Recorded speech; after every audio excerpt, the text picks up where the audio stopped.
Power of Voice, Chapter 2, Labrando la Tierra, Tilling the Soil. Relax your body in preparation. Stop a minute right where you are. Relax your shoulders. Shake your head and spine like a dog shaking off cold water. Tell that imperial voice in your head to be still.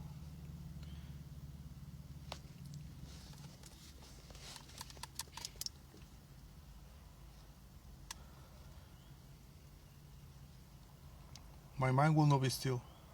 I was lying on the classroom floor of Julian with nothing but a thin towel between me and the cold linoleum, doing my best to relax. It was 1975. I was 18 years old, just a week or so into the fall semester, and entering the first phase of a school legendary boys class. Before we were even allowed to utter a sound, the object was to release the body of all its tension and unleash the imagination. We lay there, day in and day out, working on bringing the muscles and ligaments of our instrument into awareness, listening to guide visualizations focusing on the breath, and eventually releasing an occasional monosyllabic sound. The process lasted for weeks. Our mouths would not be permitted to form words, much less full sentences, before Halloween. This was the classroom of Elizabeth, Liz Smith, one of the founding members of the Juilliard Drama Division faculty. In those days, there were no limits on the way teachers could address their students.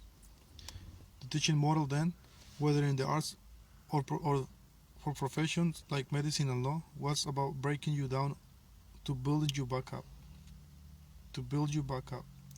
It was rigorous, intense, and at times infuriating. Unlike today, when teaching professionals must be culturally sensitive, members of the Juilliard faculty view as gods could cross racial and sometimes sexual lines without repercussions. It wasn't usually that overt, but a sense of their superiority just hung in the air. You felt it, particularly in the voice and speech department, where Liz staunchly roamed her classroom in stocking feet like a character from a Dickens novel. So it was not easy task to relax. Hypersensitized as I was, the ticking of the wall clock, the buzzing of the fluorescent lights, or the light snore of a classmate who had unintentionally drifted off to sleep on the floor next to me, seemed unusually loud. The mid-locker temperature also was conducive to letting my mind drift. Every classroom had a Steinway piano, so we weren't allowed to touch the thermostat, lest the conditions become anything less than optimal for these precious instruments. We often joke that the piano was more valuable than the scantily clad actors and dancers. To make matters worse, our boys' class followed our morning movement class, so we often found ourselves damp with sweat that soaked through our tights, creating the added distraction of teeth chattering, although that wasn't half as distracting as the chattering of my mind. Once I settled into the Juilliard community, I couldn't help questioning its rigid and oftentimes elitistic approach to voice and speech instruction. Numerous times during my freshman year, I've been made to feel less than, as if I were an interloper. I wasn't just some doe-eyed kid. I was proud of my previous dramatic and classical music training. I was also deeply proud of my South Carolinian Gullah roots and my Lower East Side dialect, and the other rich cultures that desired within me. The constant insinuation that I was somehow not good enough was unsettling. I'll show you, I said to myself in silence. I'll prove you all wrong. But by sophomore year, something quite phenomenal happened as I followed Liz's guided visualization floor exercises.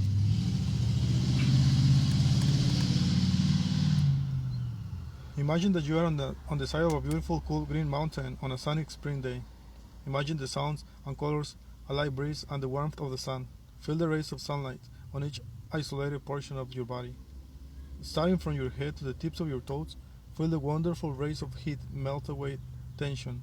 Feel the solid mass of tension become liquid and melt into the ground beneath you. As this heavy solid melts into liquid form and floats away, feel a light air breeze flowing through your body and dissolving any residual tension. You are feeling lighter, and you are also becoming lighter, brighter. Her words seeped into my imagination, helping me release all the tension that was residing in my jaw, throat, tongue, neck, shoulders, torso, and spine. At that point, I realized it wasn't the messenger that mattered. It was the message. I could follow Lee's visualization technique and make it my own. She couldn't tell me what my side of the mountain had to look like. I could take this gift she was giving me to let go of baggage, any baggage, and ultimately relax in my own imaginings, my own music, and my own stories. Feel fresh and good. Before you embark on this journey, understand that physical relaxation is the key. The key voice is not at its best without a good night rest.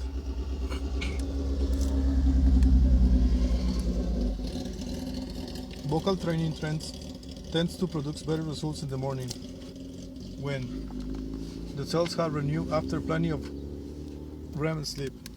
When you wake up from blissful sleep, you should address the tension that exists in all parts of your body. As Julie Andrews said, young Broadway singer and anybody who is an orator of any kind, lawyers who have to speak in court, or pastors, or anyone who has a lot of stress in their vocal cords. You should do the maintenance. You should do whatever it takes to feel fresh and good.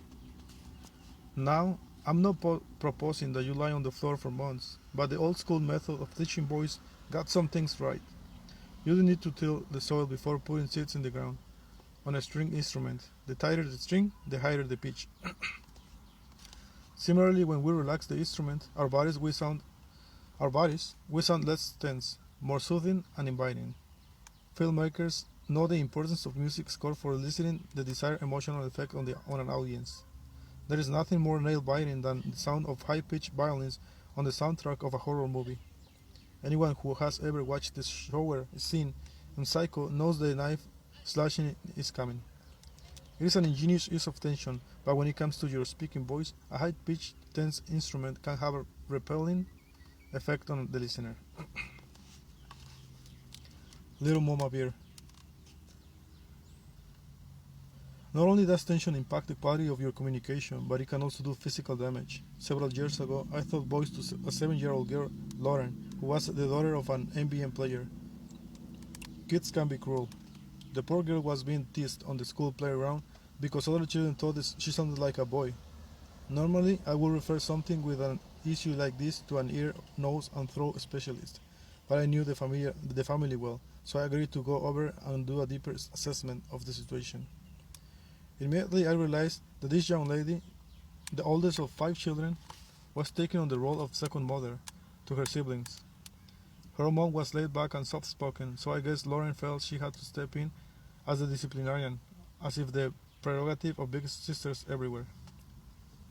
She was constantly screaming at the top of her lungs to be heard by her naughty little brothers and sisters, scolding them and telling them what to do. The family's huge mansion was typical of the Los Angeles Novo Ricci, with high ceilings, Italian marble floors, and dozens of rooms. The grown-ups in the house communicated with one another via an intercom in each room, but Lauren wasn't tall enough to reach them, so instead she screeched. The physical stress left her hoarse. If you continue, she went down with notes on her vocal cords. Her issues were part of environmental, part behavioral, and part personality. But the very young are fast learners. They don't have as many deeply seated habits to break as we adults do. All that we needed was little playtime, so Lauren thought. We assembled all her favorite dolls, and I asked her to make up a few stories about them. Finally, I told her to imagine that they were misbehaving, and she's reprimanding them much like she does her siblings. Each time her voice started escalating into a scream, and gently said, "That's too much. They can hear you. You don't need that much voice." I instructed Lauren to breathe in and out through her nose and gently massage her face, rotate her head around in easy, relaxed circles, and then squeeze her shoulders up to her earlobes and release them, all while keeping her lips together and jaw released. After 3 or 4 of these sequences, I had Lauren breathe in deeply through her mouth instead of her nose and repeat Doll's exercise. She quickly figured out how to breathe through the mouth while releasing her jaw, which created more space for vocal resonance when she spoke. Lauren was at last using her indoor voice in a relaxed, powerful, and safe way without pushing. Finally, I added fun, catchy phrases for her to practice while tossing a balloon across the room to me. My mommy makes milkshakes while I make magic. Sing a song along with me, someone. 99 noodles never need nutmeg. The balloon toss was an exercise to take her mind off the vocal work and release her vocal power effortlessly on the breath while engaging her body. The specific phrases allowed her to practice nasal resonance, bringing out the fullness of her body to the front of her entire face, as opposed to just the nasal cavity. Thinking Meryl Streep versus Fran Drescher. The work we did taught this little mama bear that her strength doesn't come from shouting at the top of her lungs. She could still throw a barrage of words. She just had to relax her body, breathe in through her mouth, and release her jaw first.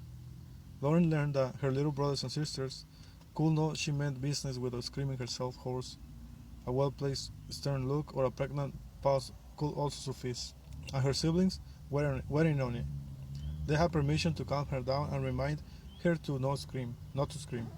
The whole family was on board. Lauren was eventually able to take her relaxed. Brett supported indoor boys into the playground and command more respect and attention from her taunting peers without causing herself vocal harm.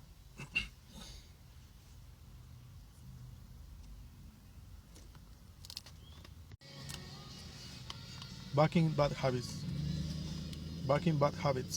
If anything, by shouting you give you away your power, it is one of the best ways to not be heard. Whether you're frustrated 7-year-old big sisters exercising your bossy prerogative or Harvard Philip Buck McNeon, a long-serving Republican congressman from California.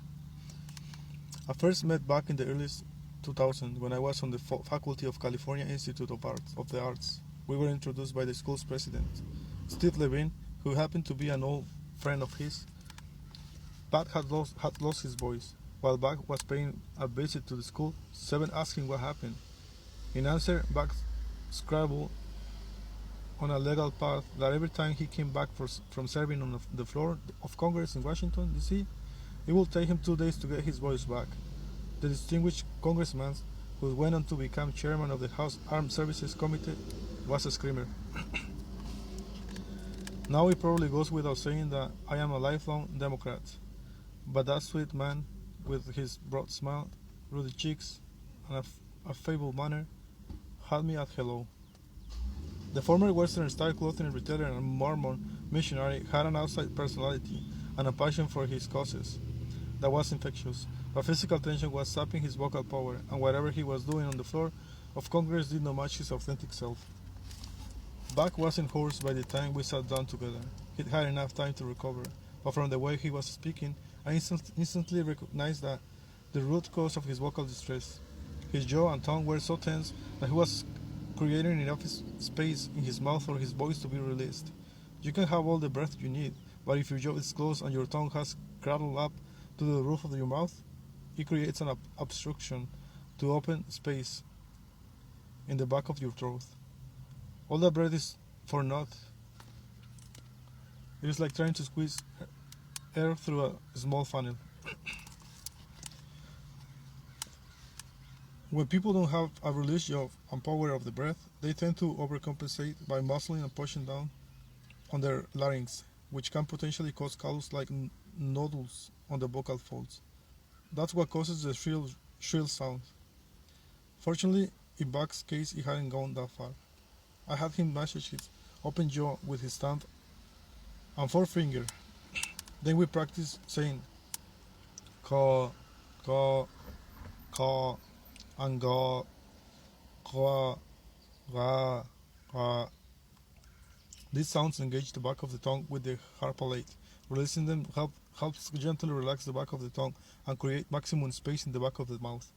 The k and the make the articulators come together, while releases into an open vowel sound. Similarly, a good yawn helps create the open tension in the back of the mouth, allowing the voice to come out full throttle. Bat caught on to this quickly, rediscovering his vocal power, raising the roof on Capitol Hill, and occasionally giving Congress a run for its money with some good old-fashioned civil discourse before retiring in 2015 at age 77. A smooth vocal ride. Both the politician and the little girl ultimately learn that their true vocal power comes from a place of calm, complete relaxation.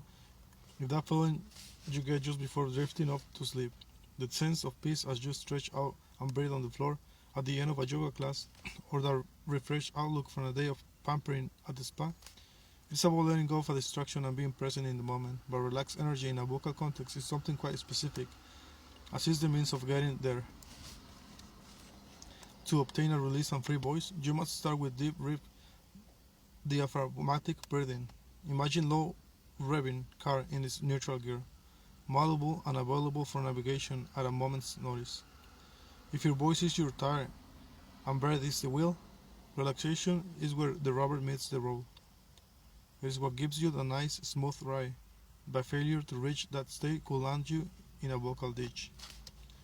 The effect of tension on all those parts of your body that are vital to the production of sound is profound. Over 3 decades of doing this work, I've discovered that one of the most glaring vocal issues is related to jaw tension. I've always said that the jaw is to an actor what knees are to a basketball player. I'm not an athlete, but I know how fragile basketball player knees can be as a result of the hustle and grind up and down a basketball court. Our own 21st century daily hustle is having a profound impact on our health, our eating habits, and our sleep. The number of nightly teeth grinding and jaw paining clients I see in my patient practice has increased exponentially over the past decade. These stress-related issues can wreak havoc on the voice. When jaw tension, which can potentially lead to chronic pain, minimizes the amount of space in your mouth, the voice becomes trapped, held, or constricted. With nowhere to travel freely, the voice will inevitably creep into the nasal region of the head, resulting in an annoying nasal quality, or it will be trapped in the back of the throat. Listener will constantly ask you to repeat yourself because you are not being heard. But you can fix a tense instrument in isolation. It is a process.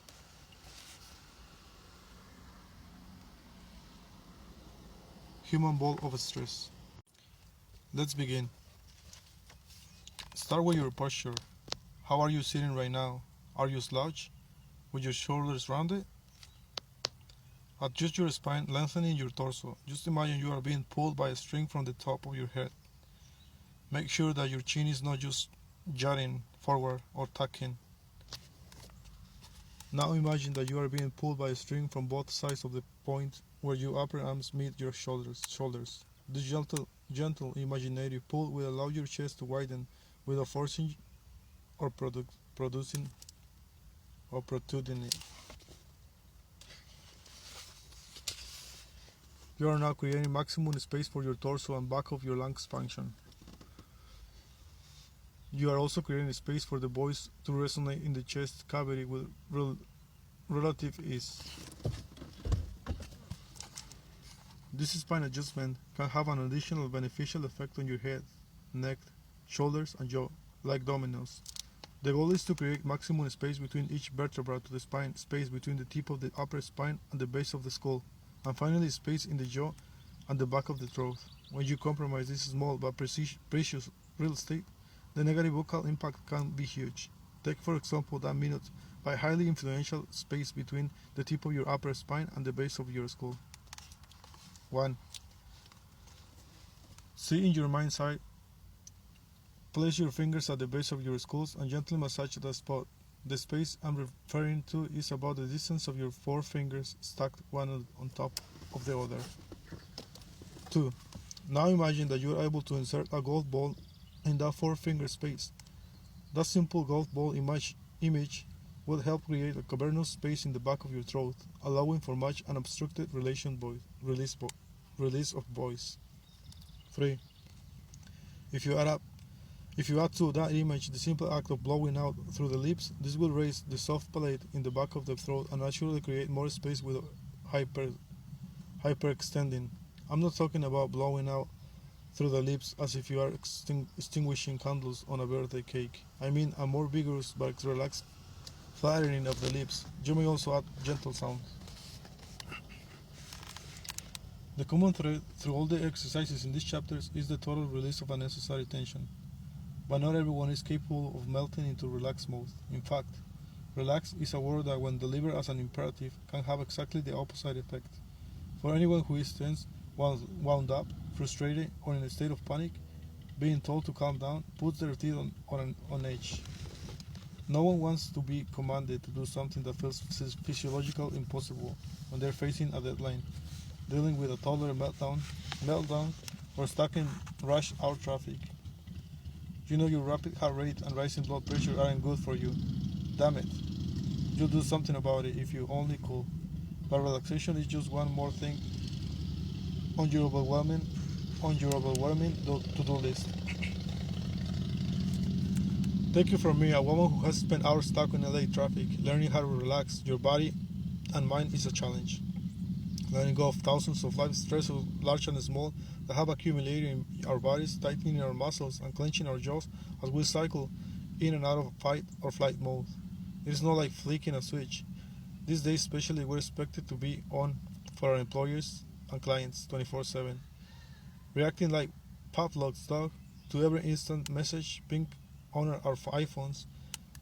We've become so aware with the stress hormone cortisol floating through our bodies as we react to so much external and internal stimuli that we've been fooled into thinking it is just who we are. I knew from the moment I spoke with Frida Knight that she was a human ball of stress. The edge in her voice was unmistakable. A Hall of Fame rugby player who was named USA Rugby's Player of the Decade in 2010, Frida was described as the most feared player in the pitch, in addition to the most respected for bringing the sport into this country's consciousness. But beyond being an athletic powerhouse, Frida was blessed with a brilliant mind. She had been earning her law degree on a partial scholarship at the University of Wisconsin. When she was introduced by Ruby, when she finally retired from the sport as both as player and a coach in 2017, it seemed obvious that this thoughtful, poised, and articulate woman was destined for the booth as a sports commentator. There was just one problem. Her voice had no charisma. That's death in the broadcasting world, where one of the main currencies is likability.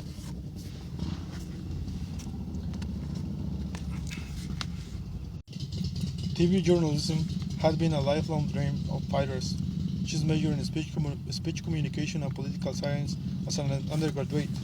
She traveled the world as an athlete and had curiosity beyond sports with a unique perspective as an openly gay African American woman. Broadcasting is just part of the journey, Padre told me. I want to host something that reaches a massive number of people. I want to utilize media to advance social change and have an impact on all the teachings that matter to me. Phaedra rightly saw herself as an example of the diversity that was missing from television. Sports commentating is a male-dominated field, and she didn't want to be that girl in the tight dress interviewing athletes on the sidelines. She had every right to expect to take her place in the booth alongside the many male sportcasters who had fewer accolades and qualifications but were getting regular work with the major networks.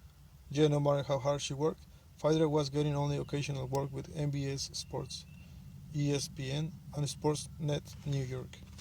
I am probably the only female rugby player in the US pursuing this full-time, so I am going up against a bunch of guys, Phaedra told me. Beyond the struggles of being female in a male-dominated occupation, you can never disregard the fact of being African American and having to be twice as good to get half the opportunities. That's just the reality, so I accept it as normal. Yet it was not acceptance I heard in her voice as we continued our conversation. It was anger. And who could blame her? Phaedra approached her career the way she did all the things in life. By pursuing herself, she wanted to forge that path sitting at the anchor desk with the guys, bantering back and forth, and she deserved her seat at the table. But her time will not come until she could inject some personality and passion into her presentation. Fighter, you have a great knowledge of the sport, but I can hear your love and passion for it in your voice, I told her bluntly. If you leave your personality on the sideline, I can easily Google the stats. Grinding out. Fighter had a work ethic that was insane, but as the months went by, I wasn't seeing much progress. Her standards were much higher than most. She was the smart one, the lawyer, the perfectionist. But when it came to vocal development, those traits all worked against her. You never felt like you were getting to who she was at her core. Fighter was one tough nut to crack. What up? What's up with this woman? As is often the case with my clients, this was a question of digging deeper into her past experiences. You wouldn't know it from her dialect, but Fido was a small town girl from Irwinton, Georgia, about 2.5 hours southeast of Atlanta. She and her older sister grew up on her family's farm, where, where from the age of 4 she was expected to pitch in and help picking vegetables in the summer and hoisting pigs in the trucks headed for the slaughterhouse. It was a strict religious household, headed by a father with a quick temper. Her grandfather was a minister, and her father was a small business owner, was a deacon, her mother a teacher, and served as a secretary in their local church. Sleepovers and dates were not allowed in high school. In addition to her chores, Fido was expected to study. Both parents graduated from historically black college, and in her household, education was everything. Our childhood was full of work and discipline. Fido shared. In that way, we were a typical African American family in a rural community, and I was privileged to have parents who passed on their solid values and tremendous work ethic. The rest of her free time was dedicated to athletics, recognizing her restless energy from an early age. Her uncle, a basketball player, installed a basketball hoop in her family's field. She wanted to join Little League football, but girls weren't allowed, so she joined the cheerleading squad instead. In high school, she led her in basketball, traveling all over the state with her team. She also played varsity tennis, belonged to a 4-H young program, and earned high enough grades to be in the National Honor Society.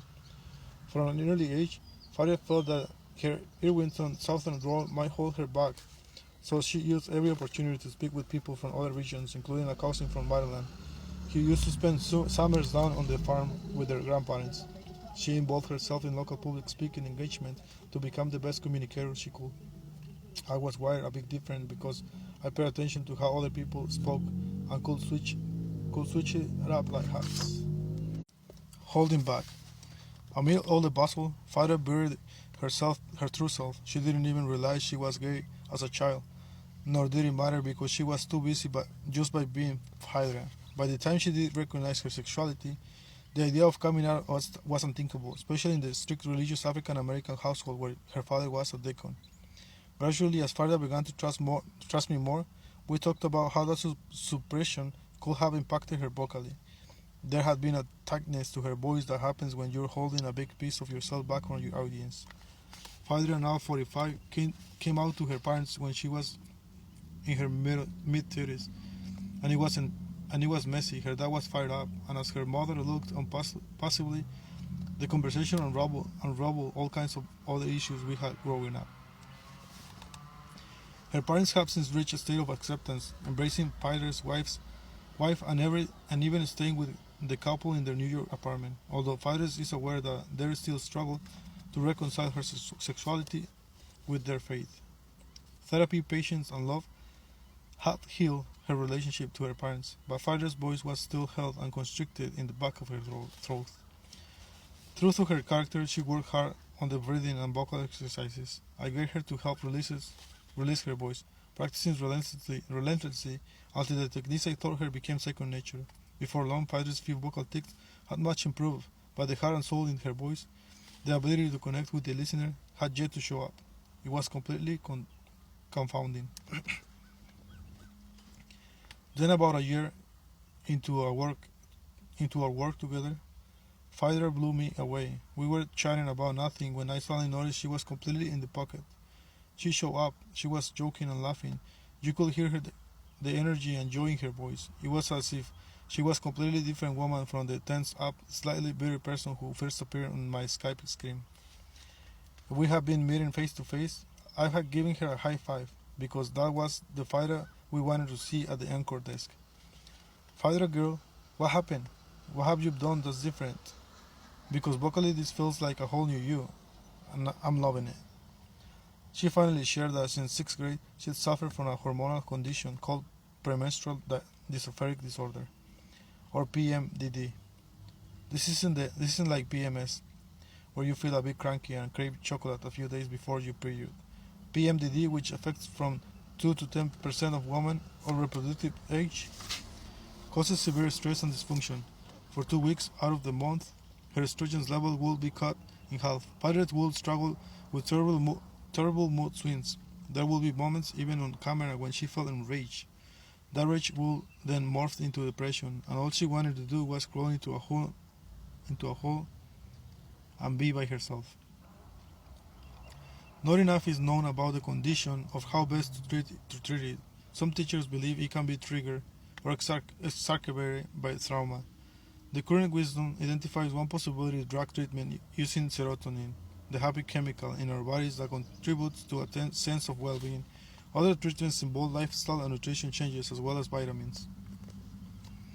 Pider had been meditating and doing therapy long before she met me.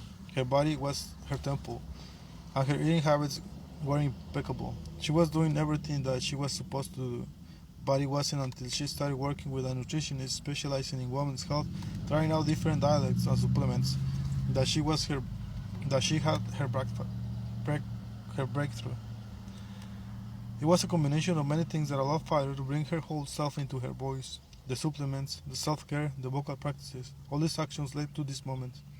I thought I was going to have to tell her that the networks were knowing her future, because all this time I could not hear her.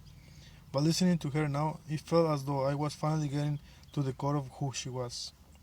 We sat there looking at each other through our digital screens, crying tears of relief. Fire's voice had been the warning siren that indicated that something was fundamentally wrong. Her voice had been resonant with the trauma, shame, and fear that robbed her of her personality. But now her voice was restored, and it was almost as if she'd been set free. The lesson for me was just how profound the body-mind-spirit connection is to voice. No single thing can heal it. We just get fixed with therapy or diet or the vocal exercises. We don't just get fixed with therapy or diet or the vocal exercises themselves. Even that which might seem purely physical, such as hormonal imbalance, can affect our instrument. So many factors that you might not expect can affect the voice. We must put that into our awareness as we continue our lifelong journey to understand and care for our whole selves.